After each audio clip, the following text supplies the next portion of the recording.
The meetable characters are one of the best parts of the Disney parks.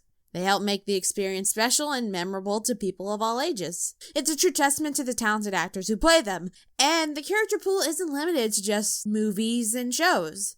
There are a few original characters from attractions that have become popular enough to appear live in the park. And we're going to talk about a few of them. Today, we'll be counting down the top 5 Disney ride meet and greet characters. Why top 5? Because I could only think of 5. Now, in order to make this list, these characters had to originate from rides. So, you won't really be seeing anything like the Adventurers Club or the Citizens of Hollywood. And the usual rules with these lists apply. 1 character per franchise. Keep in mind that this is my list and my opinion. Got all that? Good. So, sit back and enjoy the top 5 Disney ride meet and greet characters. Making memories, taking pictures is making memories. Catching little pieces of time, making them yours, making them mine. Great vacations and celebrations can fade away in a year. It's when we're making memories, happy days are always here. Happy days are always here. Look at the birdie. Number 5. Now it's time for some brand new adventures in Disneyland. And the first of these will be the launching of Walt Disney's new submarine fleet, which incidentally is the 8th largest subfleet in the world. Disneyland's original submarine voyage was an interesting attraction.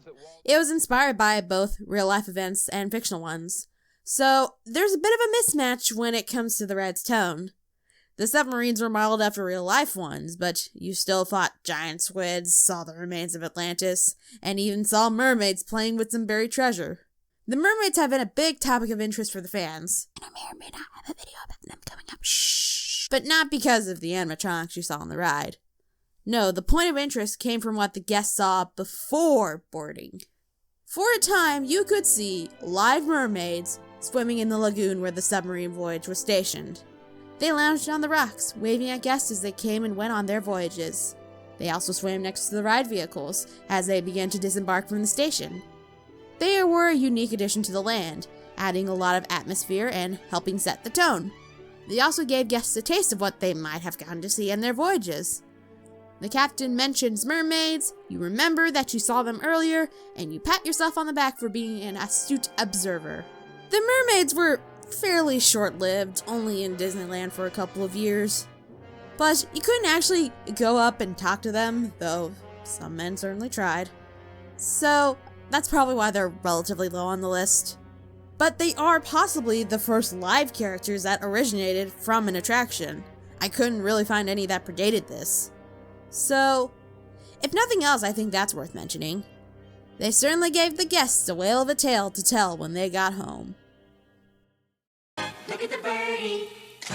Number 4.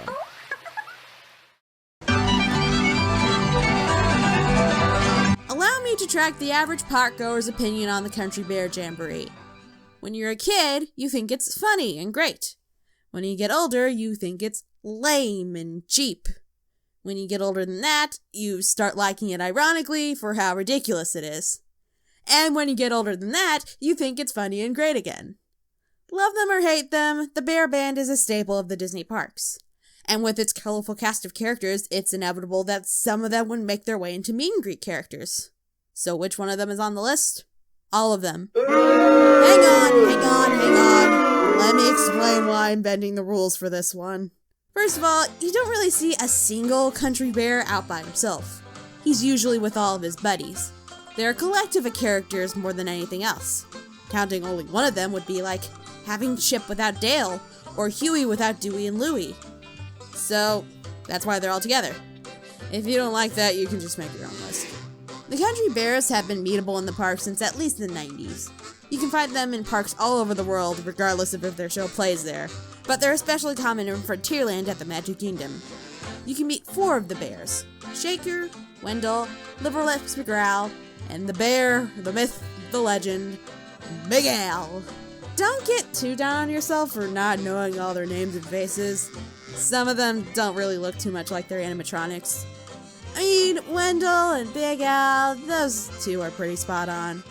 But Liver Lips doesn't have the hair his animatronic has, and I didn't even know which one Shaker was supposed to be until I looked on the wiki. He's apparently this guy. I guess you don't really have to know the deep, intrinsic lore of the Country Bear Jamboree to have fun with these characters. They encapsulate the spirit of the show more than anything else. And I guess that's all you really need for fun character interactions. Though my only question is this. Where the heck is Henry? How do you make meetable characters from the Country Bears and not include the main bear? Everyone would know who he is. You could put a little thing in the hat that the actor can control and the little raccoon can pop out. It'd be great. It'd be fun. I just don't understand Disney sometimes. I've accepted that a long time ago. Look at the birdie. Number 3. If there's another attraction with just as colorful a cast of characters as the Country Bear Jamboree, it's Pirates of the Caribbean. It's the whole point of the ride. It's a rogues gallery of pirates just doing whatever they want. So, it might surprise you that it took so long for characters from the ride to appear in the parks.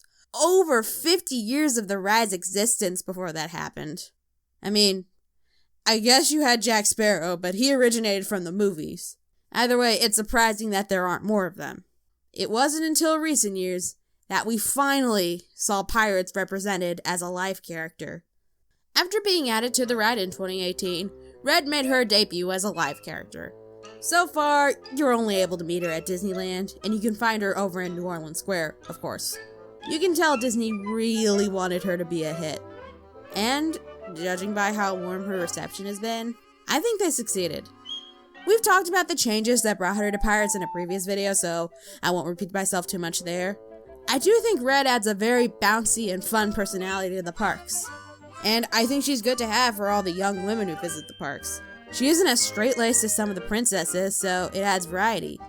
Girls can be boisterous and loud too. You also get a French benefit. Her success could lead to more characters from rides being added to the parks. Or making more original ride characters in general. Both of which I would love to see. Whatever you think of the changes to the ride, it's nice to see Red out there, representing the pirate in all of us. Look at the birdie. Number 2. My number 2 involves the Haunted Mansion. How many of you are surprised? Quite a few Haunted Mansion characters have been represented in the parks. There are enough that we could make a whole video documenting all of them. Maybe we should. To the point where it was hard to narrow it down to just one. I could go with the popular fan choice and say the hitchhiking ghosts. Those guys are beloved icons and people line up for hours to spend a few seconds with them. I could go for Madame Leota, who is rare and hard to see outside of special occasions. I could even go with the ballroom dancers, who you might not be able to meet, but are a staple at parks all over the world. But no, it's my list, and I get to choose the Haunted Mansion character. And I knew it had to be my girl Constance. Similar to Red, it's clear that Disney really wanted Constance to be a hit. Even though she's a more recent addition to the cast, she's had more presence in the parks than most other Haunted Mansion characters. She started making meet and greet appearances in parks as recently as 2016, during special ticketed events. While she was rare at first, she's grown more common as the years have passed. Probably because Disney realized how popular the mansion truly was. Bringing her to the parks is an easy way to get butts in the gate. Unlike other characters, her costumes have a lot of variety. It isn't really set in stone and can change depending on what park she's in and what her appearance entails. My personal favorite so far is her dress in the Boo to You parade, when she was added in 2019. This is exactly what I picture when I think of her. Eye-catching, elegant, and extra as hell. A shame you can't actually meet this version of her. It's not really possible with how the dress is set up. It's basically a mini float under that skirt from what I understand. But, you know, with some adjustments, I think you could. Whatever version of her you have in the parks, you too might risk decapitation to spend a couple of minutes with Constance Hatchaway. Great vacations and celebrations can fade away in a year. It's when we're making memories. Happy days are always here. Happy days are always here.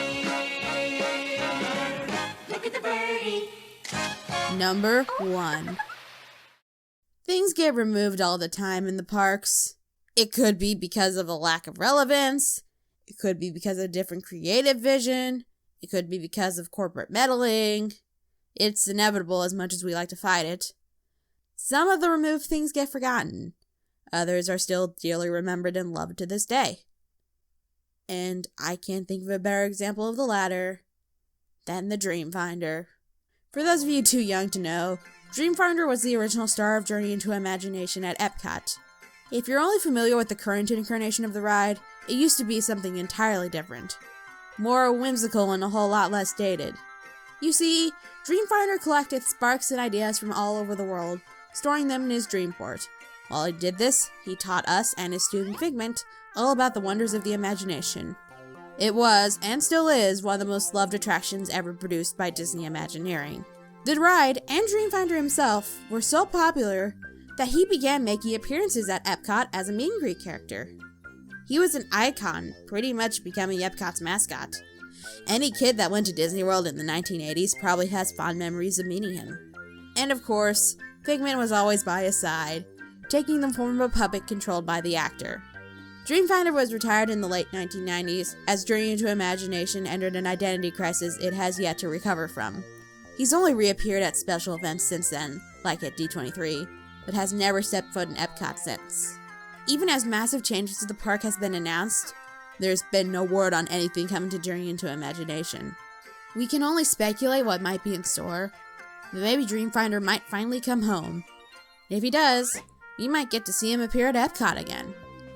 We can only hope that maybe one little spark might be enough to bring him back to us. Because as we all know, nothing is more wonderful than our imaginations. Say goodbye, Figment. Goodbye, Figment.